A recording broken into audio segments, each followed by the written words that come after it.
The sparkle beneath the shadows. The crisp air of early autumn carried a quiet stillness across the town as Ella trudged down the park's winding path. Her breath puffed in small clouds against the evening chill, and the scuff of her worn sneakers against the pavement echoed faintly through the trees. The branches overhead swayed gently, their golden and crimson leaves fluttering down like confetti from nature's quiet celebration of change. Ella pulled her faded, second-hand jacket tighter around her slender frame.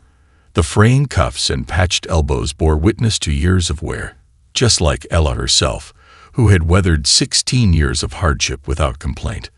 Life at the local orphanage was predictable, if not particularly kind. The routine of crowded bunk beds, tasteless meals, and the whispers of younger children crying in the dark had long since become background noise to her daily life. Her refuge from it all was art. A battered sketchbook, tucked safely under her arm, held pages filled with charcoal sketches of trees, animals, and dreamlike faces, worlds she created when reality felt too heavy. Today, however, she had no time to sit and draw. Her muscles ached from hours of hauling crates of the local grocery store, a job she clung to despite its meager pay. She was desperate to save enough money to one day leave the orphanage behind and build a life of her own. As she neared the familiar wooden bench where she often sketched, something unexpected caught her eye. A sharp glint beneath the bench, like a shard of fallen starlight. Curiosity prickled at her. She crouched down, brushing aside fallen leaves and bits of gravel, until her fingers touched something cool and metallic. Gently, she pulled it free from the dirt. Her breath caught in her throat. In her palm lay a diamond ring, elegant and gleaming despite the grime clinging to its surface. The stone was large, its facets catching the fading sunlight and throwing tiny rainbows across Ella's fingers. The band was intricately carved with delicate floral patterns, and inside there was an inscription etched in delicate script. "Forever yours, all plus M." Ella's heart raced. This wasn't just jewelry. It was a symbol of love, of commitment, of something precious enough to be missed terribly by its owner. For a fleeting moment, temptation whispered in her ear. Selling the ring could solve so many problems. It could pay for new clothes, better art supplies, and perhaps even a ticket out of the orphanage. The thought was intoxicating. But then, guilt crept in like a cold wind. She imagined the person who had lost it, perhaps frantically searching, heartbroken over its disappearance. Keeping it would be wrong. With a resolute sigh, Ella tucked the ring into the pocket of her jacket. She would find its owner, no matter how long it took. As night descended, Ella made her way back to the orphanage, her mind buzzing with questions. How had the ring ended up under that bench? Who was L? Who was M? And would they even believe her if she returned such a valuable item? The next morning, she woke early, determined to start her search. The city was just beginning to stir as she walked through the streets, the morning light casting a golden glow over shopfronts and cobblestone alleys. Her first stop was the local police station. The officer on duty, a gruff man with a thick mustache, listened to her story with a skeptical frown.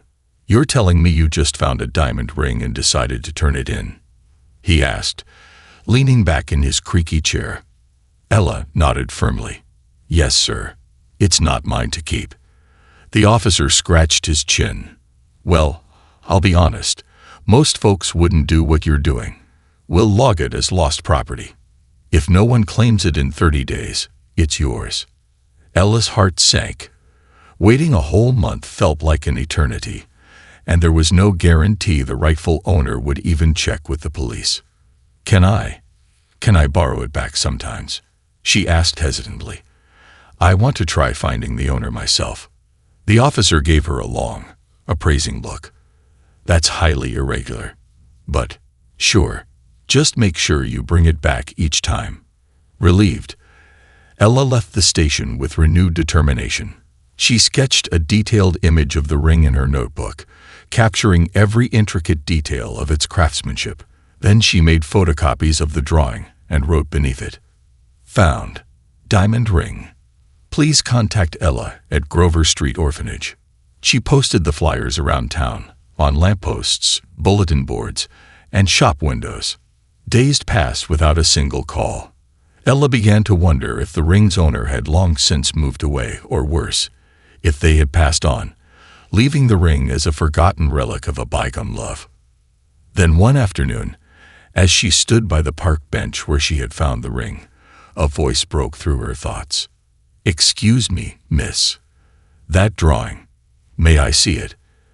Ella turned to see an elderly woman with kind, weathered eyes and silver hair neatly pinned back.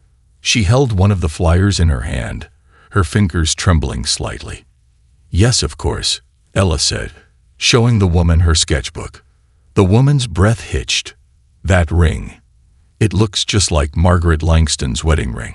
She was a dear friend of mine. But Margaret's been gone for years." Ella's brow furrowed.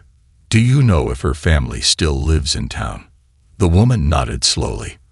"Her son, Leonard, does. He lives in the old Langston estate on Willow Ridge Road. If that ring truly belonged to Margaret, returning it to Leonard would be the right thing to do." Ella's heart raced. The Langston estate was legendary in town, sprawling and opulent, a symbol of old wealth. Summoning her courage, she thanked the woman and set off toward Willow Ridge Road. The path ahead was uncertain, but Ella knew one thing for sure.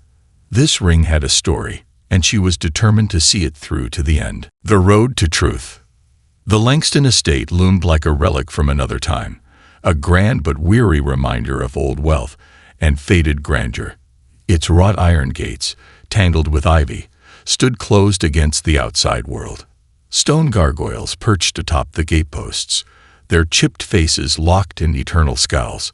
The driveway beyond was lined with towering oaks, their twisted branches forming a shadowy canopy. Ella stood at the gate, her nerves thrumming. This was a world far removed from the dusty corners of the orphanage and the aisles of the grocery store. She'd never imagined setting foot in such a place, much less with something as valuable as a diamond ring tucked into her jacket pocket. Summoning her courage, she pressed the brass intercom button. A sharp, crackling buzz answered before a cold, clipped voice echoed through the speaker. "Yes." Ella's throat felt dry. Hi, my name's Ella. I found something that might belong to you. A ring." There was a pause, followed by a low hum of static. "Wait there." The gates creaked open with a reluctant groan, and Ella stepped through, her sneakers crunching against the gravel driveway. The mansion loomed ahead, its stone facade imposing yet weathered by time. Ivy crept along its walls, and the arched windows glinted like watchful eyes. The heavy oak door opened just as she reached the front steps. A man in his mid-50s stood there, impeccably dressed in a tailored gray suit. His salt and pepper hair was neatly combed, and his sharp blue eyes carried a weight of both authority and wariness. "I'm Leonard Langston," he introduced himself, his voice smooth but guarded. "You said you found a ring." Ella nodded, pulling the ring from her pocket and holding it out to him. The moment his eyes landed on it, his expression shifted from skepticism to shock. This was my mother's wedding ring," he murmured, taking it from her with trembling fingers. "We thought it was lost forever." Ella watched as he turned the ring over, his thumb tracing the delicate floral engravings. A shadow flickered across his face, something deeper than simple gratitude. "Where did you find it?" he asked, his voice low. "Under a bench in the park," Ella explained. "I thought someone might be missing it, so I made some flyers. An older woman said it might belong to your family." Leonard's lips pressed into a thin line. "You've done a remarkable thing, returning this. Many wouldn't have." Ella shifted uncomfortably. "I just thought it was the right thing to do." "Come inside," he said abruptly. "We need to talk." The interior of the Langston mansion was as grand as Ella had imagined. Vaulted ceilings, gleaming hardwood floors, and walls adorned with oil paintings of stern-faced ancestors. Yet there was a coldness to the space, a sense that time had drained it of warmth. Leonard led her to a sitting room, where a crackling fire fought against the chill. He gestured for her to sit on a leather armchair while he poured 2 cups of tea from a silver tray. As he handed her a cup, Ella couldn't help but notice the way his hand still trembled slightly. "This ring," Leonard began, his gaze fixed on the flickering flames, "wasn't just a piece of jewelry. It was a symbol of everything my mother cherished: love, loyalty, and family. She lost it shortly before she passed away. Its disappearance caused complications." Ella frowned. Complications. Leonard hesitated, as if weighing how much to reveal. "My mother's estate was contested after her death. There were questions about the legitimacy of certain claims. This ring was supposed to go to my sister, Marianne, as a key part of the inheritance. Without it, things became messy." Ella's heart sank. "Does Marianne know I found it?" "No," Leonard said quickly, his tone sharp, "and I prefer to keep it that way."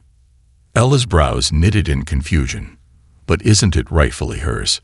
Leonard leaned forward, his eyes gleaming with intensity.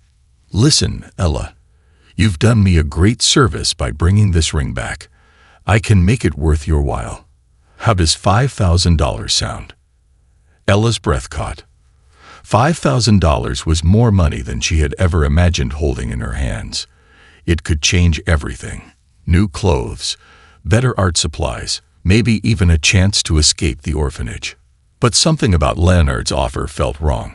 The ring didn't belong to him, not entirely. It was meant for Marianne. I don't think I can take that," Ella said hesitantly. "It wouldn't feel right." Leonard's expression darkened. "Think carefully, Ella. This is a once-in-a-lifetime opportunity. You've already done your part. Take the money and walk away." Ella's mind raced. She had stepped into a world of wealth and secrets, where doing the right thing wasn't as simple as returning a lost item. "I need time to think," she said, rising from her chair. Leonard's smile was tight. "Of course. But remember, opportunities like this don't come often." As Ella walked back down the driveway, her heart was heavy with doubt. She had found the ring's owner, but instead of bringing closure, it had only unearthed more questions. What was Leonard hiding? And why was he so eager to keep the ring from his sister? One thing was clear: Ella couldn't walk away from this. She needed to find Marianne and uncover the truth, no matter what it cost her. A journey of secrets. The wind tugged at Ella's jacket as she made her way back toward the city streets, her mind heavy with the weight of Leonard's offer. $5,000 was an unimaginable fortune to someone like her, but it came wrapped in a suffocating shroud of deceit. The ring wasn't just a piece of jewelry, it was a story, and she was determined to see it through to its rightful ending. Leonard Langston's mansion faded from view, but his words lingered like smoke in her memory. Opportunities like this don't come often. Ella knew that opportunities were often tangled with traps, and this one smelled like trouble. Her first instinct was to return to the police station, but doubt gnawed at her. The Langstons were powerful, their wealth woven deeply into the fabric of the town. Would the police even care about an orphan girl's suspicions? Instead, she decided to seek out Marianne Langston herself. The older woman who had pointed Ella toward the estate had mentioned that Marianne lived in a modest home on the outskirts of town. Ella's fingers traced the fraying edges of the flyer still tucked in her pocket, its charcoal sketch of the ring smudged from use. As she walked, the sun dipped lower, casting long shadows across the cobblestone streets. The scent of freshly baked bread wafted from a nearby bakery, and the laughter of children echoed from a distant playground. The contrast between the simple joys of the town and the twisted web of secrets she had stumbled into felt surreal. After nearly an hour of walking, Ella found herself standing in front of a quaint cottage with white shutters and a garden brimming with wildflowers. A well-worn stone path led to the front door, which was painted a cheerful shade of blue. Ella hesitated, her heart pounding. What if Marianne didn't believe her? What if Leonard had already poisoned the truth? Taking a steadying breath, she knocked firmly on the door. Moments later, It creaked open to reveal a woman in her 60s with soft, graying hair and kind brown eyes. She wore a simple floral dress, and a pair of gardening gloves peeked from her apron pocket. "Yes." Marianne's voice was gentle but curious. "Hi, my name's Ella," she began nervously. "I think I found something that belongs to you, or at least, it was supposed to." Marianne's brow furrowed. "Come inside, dear. You look like you've walked a mile with a heavy heart." The warmth of the cottage was immediate and comforting. The scent of lavender and freshly brewed tea filled the air, and sunlight streamed through lace curtains, casting delicate patterns on the wooden floor. They sat at a cozy kitchen table adorned with a vase of sunflowers. Marianne poured 2 cups of tea, her movements graceful despite the hints of arthritis in her fingers. "So, tell me," she said, her gaze steady, "what brings you here?" Ella placed the diamond ring on the table between them. Marianne's eyes widened, her breath catching in her throat. "Margaret's ring," she whispered, her voice trembling. "I thought it was lost forever." Ella nodded. "I found it under a bench in the park. I went to your brother Leonard first, but—" She hesitated, unsure of how much to reveal. Marianne's expression hardened. "But he tried to buy you off, didn't he?" Ella's silence was confirmation enough. "I'm not surprised," Marianne sighed. "Leonard was always more interested in control than fairness. That ring was supposed to come to me, along with the final pieces of our mother's estate. But when it disappeared, so did my claim." Ella leaned forward, her voice earnest. "I want to help you. This ring doesn't belong in a vault or on a bargaining table. It belongs with you." Marianne's eyes glistened with gratitude. "You have a good heart, Ella. But returning this ring will stir up a hornet's nest. Leonard won't take it lying down." "I don't care," Ella said firmly. "It's the right thing to do." Marianne smiled softly. "Then we'll face it together." The following morning, Marianne and Ella drove to the town's legal offices. The Langston estate dispute had long been considered a closed matter, but with the ring now in Marianne's possession, new evidence could reopen the case. The legal clerk, a wiry man with glasses perched on the tip of his nose, examined the ring carefully. "This changes everything," he said with a hint of awe. The ring was a key piece of evidence. Without it, Leonard's claim was stronger. But with it back, the estate may be rightfully divided. Ella felt a surge of relief, but it was short-lived. As they exited the office, a black sedan pulled up sharply to the curb. Leonard Langston stepped out, his expression icy. "You've made a mistake, Ella," he said coldly. "And you, Marianne, you should have stayed quiet." Marianne stood her ground. "The truth always finds its way, Leonard. You can't bury it forever." Leonard's lips curled into a bitter smile. "We'll see about that."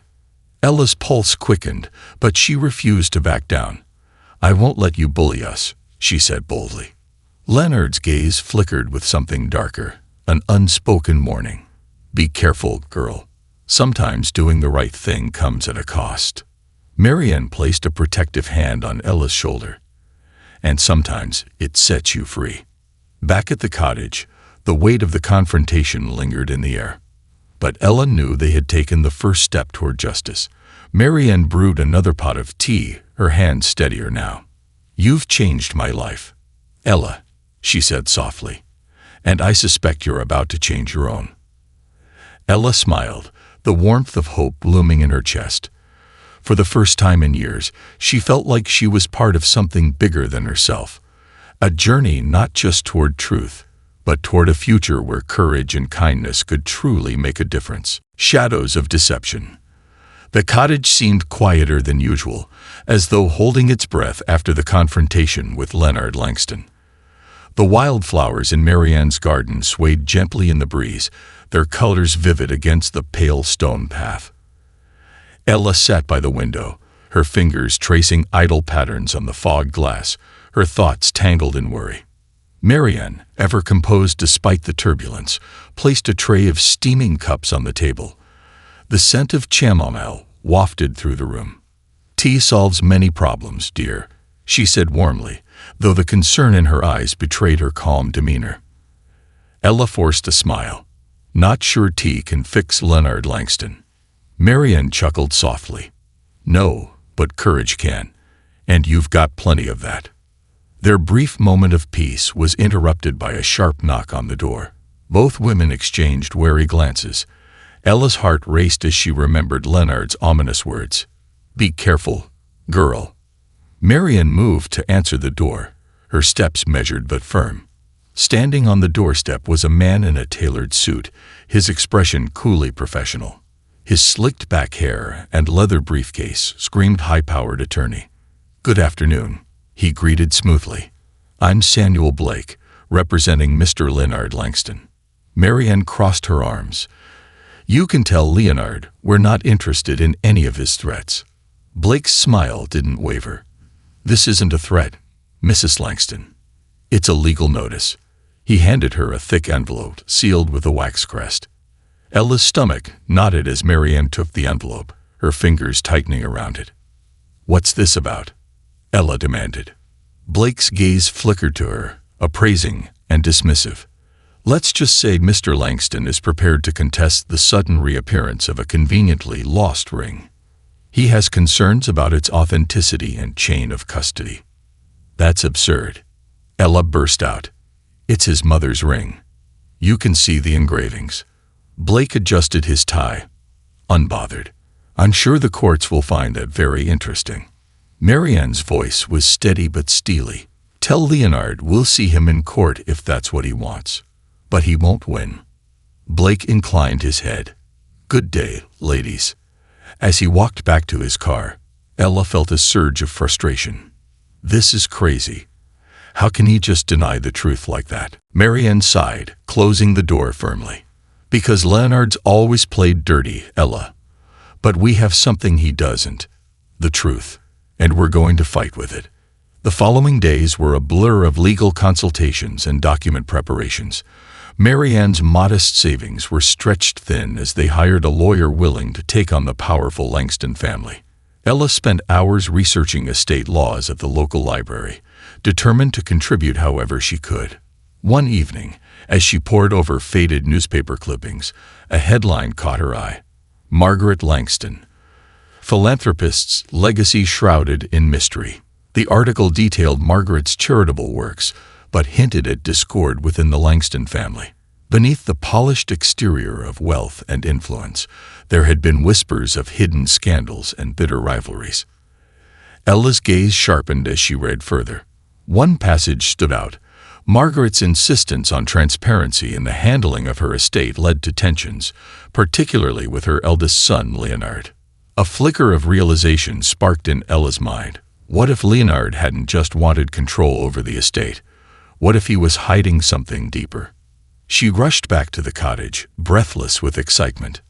Marianne, I think I found something. Marianne looked up from a stack of legal documents. What is it, dear? Ella spread the newspaper clipping on the table. This article talks about your mother's insistence on transparency. What if there are records somewhere? Something Leonard didn't want anyone to find. Marianne's eyes widened. Of course, Margaret kept meticulous journals and ledgers. But after her death, Leonard claimed they were missing. Ella's heart raced. What if they weren't lost? What if he hid them?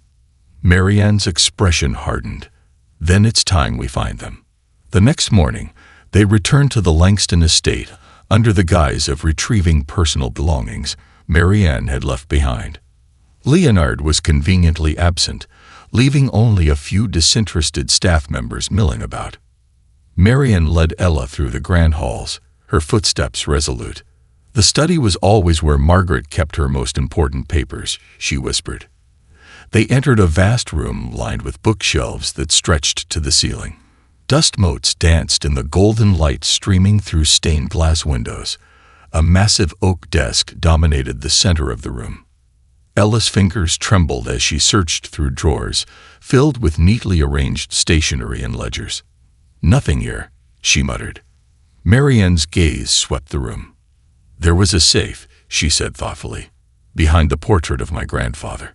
They approached the imposing oil painting and, with a combined effort, pushed it aside to reveal a small brass safe embedded in the wall. Marianne's lips pressed into a thin line. Leonard always underestimated me. He never changed the combination. With practiced ease, she turned the dial. The safe clicked open, revealing a stack of leather-bound journals and neatly tied bundles of letters. Ella's breath caught. "This is it, isn't it?" Marianne nodded, her eyes glistening. The truth. Back at the cottage, they pored over the contents of the safe. Margaret's meticulous records painted a damning picture. Financial discrepancies, questionable dealings orchestrated by Leonard, and letters detailing his attempts to manipulate the estate. "This is enough to expose him," Marianne said firmly. Ella's voice was fierce. "We're going to win this, Marianne." Marianne's smile was proud and grateful. "Thanks to you, Ella. You've given me hope again." As they prepared to present their findings to the court, Ella realized that returning the ring had been just the beginning. In standing up to Leonard Langston, she had found not only justice for Marianne, but also a sense of purpose and belonging that had eluded her for years. The fight was far from over, but together, they were unstoppable. The storm before justice. Ella's nerves buzzed like a live wire as she stood in the crowded courtroom. The air was thick with tension, the muted hum of whispers echoing off the polished wood walls. Sunlight filtered through tall windows, casting long shadows across the room. At the front, the judge's bench loomed, a symbol of the justice they sought. Marianne stood beside her, composed but resolute. Her hand trembled slightly as she clutched the leather-bound journals they had retrieved from Leonard's safe. They had spent countless sleepless nights combing through every page, piecing together a damning narrative of fraud and manipulation. On the opposite side of the room, Leonard Langston sat with a smug expression, his high-priced legal team flanking him like a fortress. He exuded confidence, his tailored suit impeccable, but Ella knew the truth. They had shaken him. Their attorney, a sharp-eyed woman named Evelyn Harper, leaned toward them. "Remember, we have the upper hand. The evidence speaks for itself." Ella nodded, though her heart hammered against her ribs. She had never imagined herself in a courtroom, let alone standing against one of the most powerful men in the city. But here she was, fighting not just for Marianne, but for the truth. The judge, a stern-faced woman with silver-streaked hair, entered the room, and everyone rose. "Court is now in session," the bailiff announced, the Honorable Judge Rivera presiding. Judge Rivera's gaze swept the room, settling briefly on Ella and Marianne before moving to Leonard.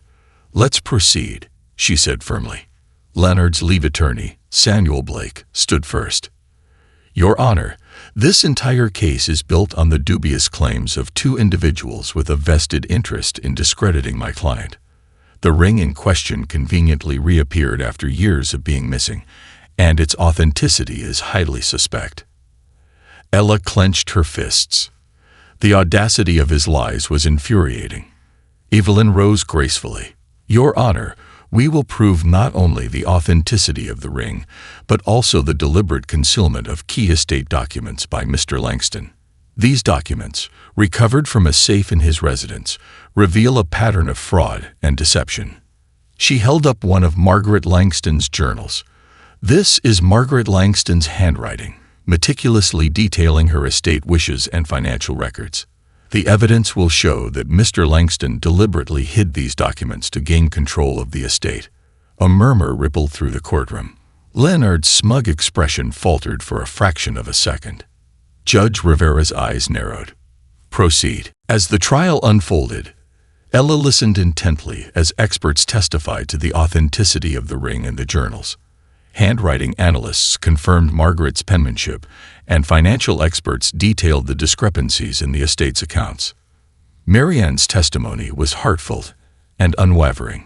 She spoke of her mother's legacy, the pain of being cut off from what was rightfully hers, and the joy of finally seeing justice within reach. When it was Ella's turn to take the stand, she felt a lump form in her throat. The weight of everyone's gaze pressed down on her. Evelyn's voice was steady. "Ella, Can you tell the court how you came into possession of the diamond ring? Ella took a deep breath. I found it under a park bench while walking home from work. I didn't know what it was at first, but when I saw the flyer with the sketch of the ring, I knew I had to return it. Evelyn nodded. And what happened when you brought the ring to Mr. Langston? He offered me $5,000 to forget about it. Ella said, her voice steady despite the tremor in her chest. But I couldn't. I knew it wasn't right. The courtroom buzzed with shock. Blake rose for cross-examination, his expression predatory. Miss Ella, you're an orphan with a modest job at a grocery store, correct? Yes, she replied cautiously. So $5,000 would have been a life-changing amount for you, wouldn't it? Ella met his gaze squarely. Maybe, but doing the right thing was more important. Blake's lips thinned.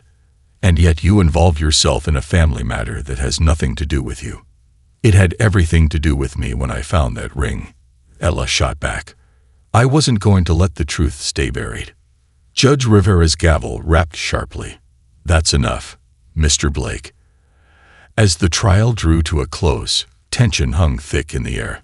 Leonard's lawyers had thrown everything they could at Ella and Marianne, but the weight of the evidence was undeniable. Judge Rivera's expression was grave as she delivered her ruling. Based on the overwhelming evidence presented, it is clear that Mr. Leonard Langston deliberately concealed key estate documents and attempted to defraud his family. The estate will be rightfully divided according to Margaret Langston's wishes. Furthermore, criminal charges may be pursued. The gavel struck, signaling the end of the trial. A wave of relief washed over Ella as Marianne embraced her tightly. We did it, Marianne whispered, tears streaming down her face. Leonard stormed out of the courtroom, his defeat palpable. Evelyn smiled triumphantly. Justice served. Back at the cottage, the atmosphere was jubilant. Marianne poured glasses of sparkling cider, and they toasted to victory. You've changed my life, Ella, Marianne said warmly. I'll never forget what you've done. Ella smiled, her heart full. You've changed mine too. I finally feel like I belong somewhere. Marianne's eyes sparkled. And you always will. As they sat by the fire, the weight of the past lifted, leaving only hope for the future. Ella knew that life would never be the same, but in the best possible way. A new dawn. The morning light streamed through the window of Marianne's cottage, casting golden patterns across the wooden floor. Birds chirped outside, their melodies blending with the gentle rustle of leaves in the breeze. The scent of freshly brewed coffee filled the air, mingling with the sweetness of wildflowers that surrounded the quaint home. Ella sat at the breakfast table, tracing her finger along the rim of her mug. Her thoughts were still anchored to the whirlwind events of the past weeks, the court victory, Leonard's downfall, and the restoration of justice for Marianne. But more than that, it was the transformation within herself that lingered most vividly in her mind. Marianne entered the room, her face glowing with a newfound sense of peace. Good morning, dear, she greeted warmly. Morning, Ella replied with a smile. I still can't believe it's over. Marianne sat across from her. It's not just over, Ella. It's a new beginning. For both of us. Ella nodded thoughtfully. I never imagined my life would change so much just by doing the right thing. Marianne reached across the table, placing her hand over Ella's. You've always had that strength inside you. Now the world knows it too. Later that day, they stood by the old oak tree at the edge of the garden. The gentle hum of bees filled the air as they admired the vibrant blooms that swayed in the breeze. I've been thinking, Marianne said, breaking the comfortable silence. This cottage has always been a sanctuary, but it's too quiet for just one person. Ella tilted her head, curious. Marianne smiled warmly. What would you say to making this place our home? Together. There's plenty of space, and I could use your help with the garden and the charity work I plan to start. Ella's heart swelled with emotion. Are you sure? I mean, I don't want to impose. You're not imposing, Ella, Marianne insisted. Your family now. Tears prickled at the corners of Ella's eyes. "I'd love that," she whispered. The weeks that followed were a flurry of activity. Marianne's decision to use part of her restored inheritance to launch a community center brought hope to countless people. The center offered job training, educational programs, and support for those in need, a living testament to Margaret Langston's legacy of compassion. Ella threw herself into the work with enthusiasm. She coordinated art workshops for children, using her passion for sketching to inspire creativity in young minds. The walls of the community center soon became adorned with vibrant murals, each stroke a testament to resilience and imagination. One afternoon, as Ella helped a group of children mix paints, a familiar voice called out from behind her.